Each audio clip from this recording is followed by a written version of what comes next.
오늘은 울세라에 대해서 얘기해 보겠습니다. 깊이는 일반적으로 써마지와 같은 고주파 장비들보다는 깊기 때문에 피부 자체의 변화보다는 처짐, 윤곽 등의 호전을 기대할 수 있습니다. 좀 더 안정적으로 균일하게 에너지가 전달이 되기 때문에 좀 더 안심하고 강한 세기로 충분히 시술을 시행할 수 있습니다.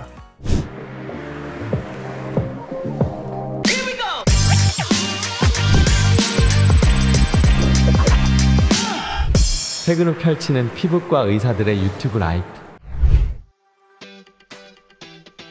울세라를 쏘는 깊이에 대해서 한번 말해보겠습니다. 울세라는 초음파를 피부 아래의 어떤 한 지점에 집중시킴으로써 조직의 변화를 유도하는 장비입니다. 보통은 1.5mm, 3.0mm, 4.5mm 깊이로 들어가는 각각의 팁을 사용해서 시술자가 원하는 깊이에 쏠 수 있는데, 보통은 근막층인 스마스층을 목표로 합니다. 울세라만의 장점인 딥시의 영상을 통해서 확인하면서 그 스마스층을 목표로 할 수가 있는데, 간혹 가다가 이제 여러 가지 상황에 따라서, 부위에 따라서 스마스층 이외의 다른 곳을 목표로 하기도 합니다. 이때는 사람들마다 얼굴의 부위마다 또 조직의 깊이가 다르기 때문에 그 깊이에 따른 팁을 잘 선택해서 시술하는 것이 중요합니다. 최근에는 1.5mm의 얕은 팁을 적극적으로 섞어 사용하는 편입니다. 이때 결이나 잔주름 같은 피부 표면의 변화를 함께 챙길 수 있기 때문에 장점이 있겠고, 눈가 그리고 이마의 시술도 얕은 팁으로 많이 하고 있습니다. 1.5mm의 얕은 팁을 사용한다면 이제 볼 꺼지는 것도 걱정할 필요가 없고 좀 더 효과가 빨리 나타나는 편이기도 합니다. 이런 EBD 장비들에 대해서 얘기를 들어보신 분들은 좀 익숙하겠지만, 장비들 쏠 때 몇 샷 쐈냐, 몇 샷 받았냐 이런 얘기들을 많이 들으실 텐데, 써마지가 300, 600, 900 이런 식으로 정해진 샷을 정해진 시간 내에 써야 하는 제약이 있는 반면에 울세라는 그런 건 없습니다. 그렇기 때문에 좀 더 샷수의 선정이 자유롭다고 볼 수 있겠고, 그래서 원하는 만큼 하면 되긴 하는데, 보통 이제 여성의 얼굴을 기준으로 봤을 때 400샷 정도면 턱 라인, 그리고 이 마리오넬 라인 좌울, 그리고 앞볼까지 충분히 시술이 된다고 볼 수 있고, 눈가나 눈 주변까지 포함해서 한다면 500샷 정도, 이마까지 포함해서 한다면 한 600샷 정도의 시술을 하고 있습니다. 그리고 이제 남자들은 얼굴의 크기도 있고 좀 더 많은 샷수를 해야지 비슷한 효과를 나타낼 수 있기 때문에 좀 샷이 좀 더 필요하고요. 물론 샷수를 늘린다면 좀 더 적극적인 치료를 할 수도 있겠지만, 통증이나 자금적인 측면도 고려해야 되기 때문에 앞에서 말씀드린 게 현실적인 샷수가 되지 않을까 생각합니다.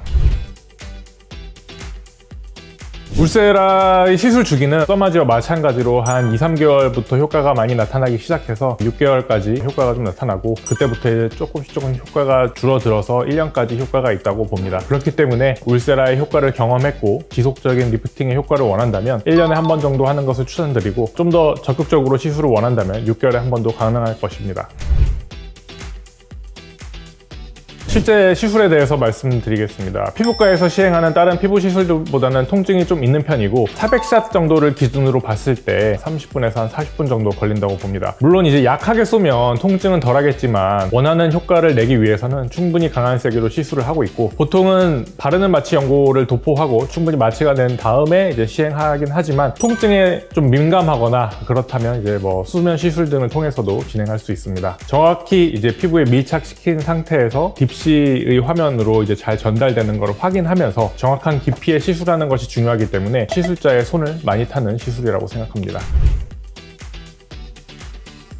아이울세라는 약간 이제 마이너한 시술인데요. 보통 울세라의 용도는 자울이라고 하는 입가의 처짐, 그리고 목의 처짐, 그리고 팔자 라인의 처짐을 개선하기 위해서 많이 시행하고 있지만, 비교적 얕은 팁을 사용하면서 눈 밑, 눈가, 그리고 눈썹 위, 눈썹 부분을 시술을 할 수 있습니다. 특히 눈가와 눈썹 위, 이마 위에 뼈가 잘 보일 정도로 이제 피부와 뼈 사이에 조직이 얕게 있습니다. 그래서 이제 보통 얕게 조사되는 팁을 사용하는데, 아이울세라를 하는 목적은 이제 눈가나 이제 눈 밑에 잔주름이나 탄력의 호전을 목표로 하고요. 그리고 눈썹을 살짝 위로 리프팅 시키려는 용도로 사용합니다. 사실 피부과에서 눈썹 부위를 좀 리프팅 시킬 수 있는 시술들이 그렇게 크게 많지 않기 때문에 이런 것이 고민이라면 아이울세라를 선택해 볼 수 있습니다.